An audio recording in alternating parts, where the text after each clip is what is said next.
신앙을 함께 고백하겠습니다. 나는 전능하신 아버지 하나님, 천지의 창조주를 믿습니다. 나는 그의 유일하신 아들 우리 주 예수 그리스도를 믿습니다. 그는 성령으로 잉태되어 동정녀 마리아에게서 나시고 본디오 빌라도에게 고난을 받아 십자가에 못 박혀 죽으시고 장사된 지 사흘 만에 죽은 자 가운데서 다시 살아나셨으며 하늘에 오르시어 전능하신 아버지 하나님 우편에 앉아 계시다가 거기로부터 살아있는 자와 죽은 자를 심판하러 오십니다. 나는 성령을 믿으며 거룩한 공교회와 성도의 교제와 죄를 용서받는 것과 몸의 부활과 영생을 믿습니다. 아멘.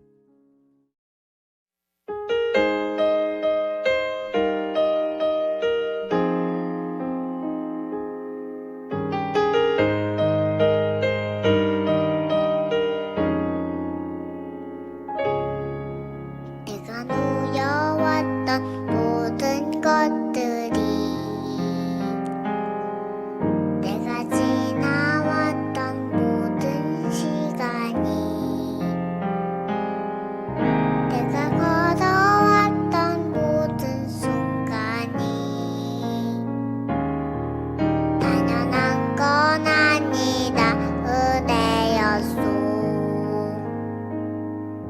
내가 하나님의 자녀로 살며 오늘 찬양하고 예배하는 사 복음을 전할 수 있는 축복이 당연한 건 아니다 은혜였소. 모든 것이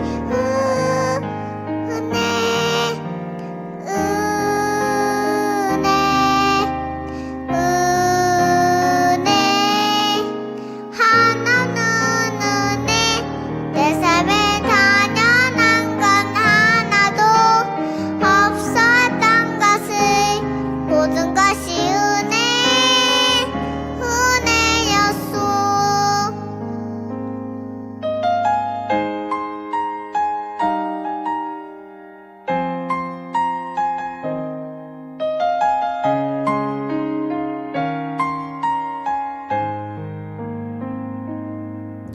내가 놓여왔던 모든 것들이 내가 지나왔던 모든 시간이 내가 걸어왔던 모든 순간이 당연한 건 아니라 은혜였소. 내가 하나님의 자녀로 살며 오늘 찬양하고 예배하는 사 복음을 전할 수 있는 축복이 당연한 건 아니다 은혜였소. 모든 것이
하나님의 말씀입니다. 시편 49편 8절 말씀. 그들의 생명을 속량하는 값이 너무 엄청나서 영원히 마련하지 못할 것임이니라. 아멘. 시편 49편 8절 말씀입니다. 그들의 생명을 속량하는 값이 너무 엄청나서 영원히 마련하지 못할 것임이니라. 부족한 게 없다는 것은 정말 행복합니다. 하나님의 축복을 받은 가정입니다. 이런 집 정말 근사합니다. 만약에 지금 당장 내 주머니에 10,000원이 없어요. 때로 1,000원 한 장 없어요. 그렇게 너무 가난해요. 그렇다면 불행한 것입니까? 당신은 하나님의 저주 아래 있는 거예요. 혹 이런 이야기를 듣는다면 어떨까요? 일상의 삶이 형통한 것은 하나님의 인도요, 축복이요. 만약 누군가가 질병으로 또는 경제적으로 어려움을 당한다면 그건 바로 저주라고 여겼던 것이 이스라엘의 초기 지혜입니다. 악인은 고난을 당하고 의인은 축복을 받는다. 이런 생각이 지금까지 여전히 우리의 마음과 생각 가운데 있다면 어떨까요? 그런데 다행스럽게 이스라엘의 이런 초기 지혜가 지나고 중기 지혜로 들어서면서 사람들의 생각은 변하기 시작했습니다. 고난이 항상 그런 건 아니야. 의인도 고난받을 수 있어. 선한 자도 고난받아.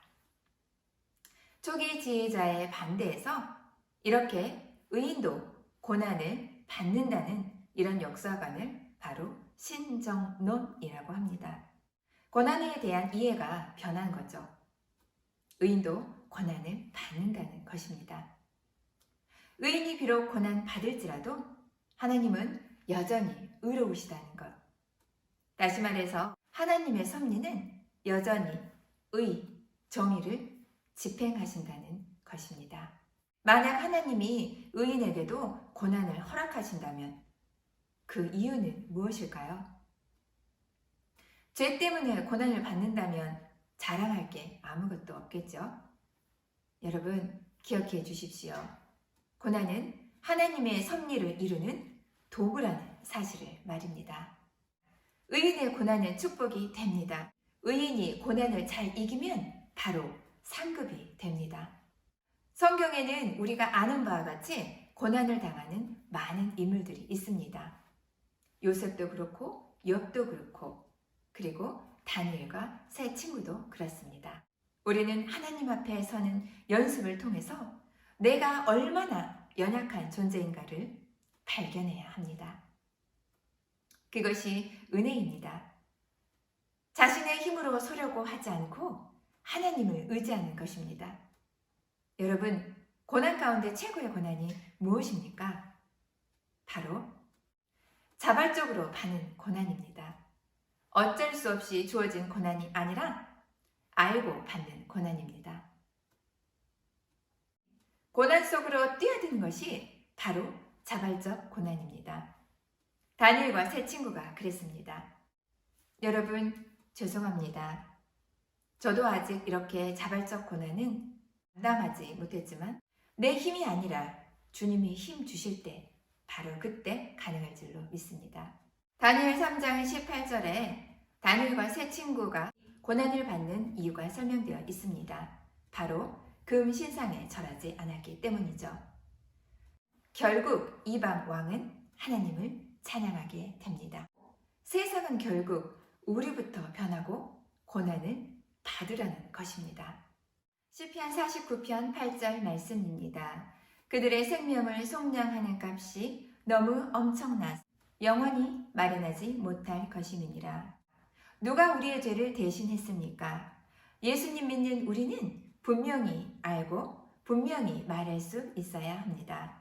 시편 49편 8절의 말씀에 따라 우리의 생명을 속량, 죄에서 우리를 구원하신 그 값, 우리를 더 이상 죄 없다 선포하는 그 값, 우리는 갚을 길 없으나 십자가에 죽으신 예수 그리스도의 보혈로 우리의 죄는 이제 다 씻겨졌습니다. 우리는 그 값을 영원히 갚을 수 없는 연약한 존재들입니다. 우리가 하나님을 믿는 것이 아닙니다. 하나님이 먼저 우리를 찾아오셔서 하나님을 알게 되었습니다. 하나님은 지극히 높으시고 영광 받으시기에 합당한 분이시나 우리의 죄를 감당하시려고 이 땅에 오셨습니다. 인간의 모습으로 이 땅에 오셨습니다. 흠없는 어린 양으로 십자가에서 그렇게 처절하게 죽으셨습니다. 우리가 얻은 생명은 그저 값없이 주어진 게 아닙니다. 우리의 죄를 감당해 주신 한량없는 은혜가 있습니다. 갚을 길 없는 구속의 선물, 그것이 우리에게 값없이 주어졌을 뿐입니다. 영원부터 영원까지 한 번도 떨어진 적 없는 아버지와 아들, 삼위일체 하나님은 3일 동안 교통하지 못하는 단절된 상태를 견디셨습니다. 예수님은 말씀하셨습니다. 엘리 엘리 라마 사막다니, 나의 하나님 어찌하여 나를 버리셨나이까. 할 수만 있다면 이 잔을 내게서 옮기시옵소서. 십자가는 감당하기 적당한 고난이 아니었습니다. 아버지가 함께하는 그런 고난도 아니었습니다. 영원토록 함께했던 아버지의 외면을 당하면서 외롭고 고통스럽게 당하는 그런 고난이었습니다. 예수님도 인간이셨습니다. 그 고난을 감당하기에 너무 어렵게 느껴졌지만 결국 자발적으로 말씀하셨습니다. 그러나 내 뜻대로 하지 마옵시고 아버지의 뜻대로 하옵소서. 예수님은 고난 속으로 들어가셨습니다. 그 고난은 3일 동안 지속되었습니다. 예수님은 지옥까지 내려가셨고 아버지는 죄 없는 아들 예수님을 죽은 자 가운데서 다시 살리셨습니다. 우리가 큰 돈이 있다고 한들 우리가 우리 죄를 대신 져주신 그 값을 치를 수 있습니까? 성경은 절대로 갚을 길 없다고 말씀해 줍니다. 돈을 버는 목적은 소외된 우리 이웃을 위해, 과부를 위해 쓰여지는 것입니다. 시편 49편 8절은 말씀합니다. 그들의 생명을 속량하는 값이 너무나 엄청나서 영원히 마련하지 못할 것임이니라. 그저 예수님이 십자가를 져 주심으로 은혜로 여러분과 저는 그 큰 사랑을 받은 자들입니다. 스스로 불행하다고 마음의 생각을 가진 분이 혹시 계십니까? 그렇다면 그런 마음을 과감히 버리십시오. 그리고 결단하십시오. 불평을 버리고 좌절을 버리고 낙심을 버리고 이제 우리는 결단해야 합니다. 우리는 감사해야 합니다. 불만을 버리고 근심을 버리고 염려를 버리고 오늘 우리는 기뻐해야 합니다. 기쁨을 누리십시오. 오늘은 시편 49편 8절을 기억하며 저와 여러분이 이 기쁨을 누리기를 간절히 소망합니다. 함께 기도합니다. 사랑이 많으신 하나님 감사합니다. 주신 은혜를 너무도 가볍이 여겼습니다. 용서하여 주시옵소서. 시편 49편 8절은 우리의 죄를 감당하신 죄값을 갚을 길 없다고, 영원히 갚을 수 없다고 분명히 말해줍니다. 우리 각자의 삶 속에서 주어지는 고난이 어떠하더라도 하나님이 허락하여 주신 그 사랑, 그 은혜를 기억하며 그 어려움으로부터 우리의 삶의 자리에서 힘을 얻게 하여 주시옵소서.